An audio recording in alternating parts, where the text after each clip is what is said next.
करायचा।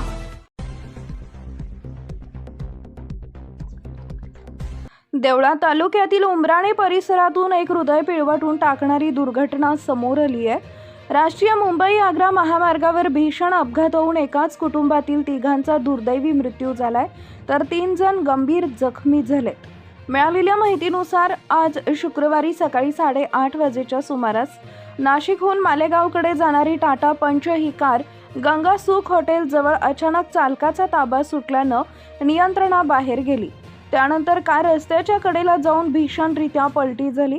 अपघात इतका गंभीर होता की गाडीचे 4ही टायर वरच्या दिशेला गेले आणि काही क्षणातच आनंदाचा प्रवास दुःखद दुर्घटनेत बदलला। या भीषण अपघातात चालक दीपक किशोर निफाडे, त्यांचा 4 वर्षाचा चिमुकला मुलगा प्रथमेश दीपक निफाडे आणि त्यांची बहीण अंकिता किशोर निफाडे यांचा जागीच मृत्यू झाल्याची माहिती समोर आली आहे। एका निष्पाप चिमुकल्यासह तिघांचा मृत्यू झाल्यानं परिसरात हळहळ व्यक्त केली जाते। दरम्यान चालकाचे काका, काकू आणि पत्नी हे गंभीर जखमी झाले असून त्यांच्यावर उपचार सुरू आहे। जखमींपैकी एका जखमीला पुढील उपचारासाठी नाशिक इथं हलवण्यात आल्याची माहिती मिळते।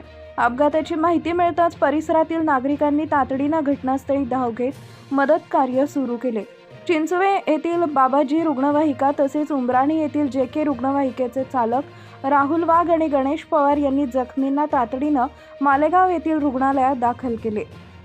दरम्यान राष्ट्रीय मुंबई महामार्गावर वाढत्या वेगामुळे आणि बेशिस्त वाहतुकीमुळे अपघातांच्या घटना वाढत असल्याच्या तक्रारी नागरिकांकडून केल्या जात आहेत।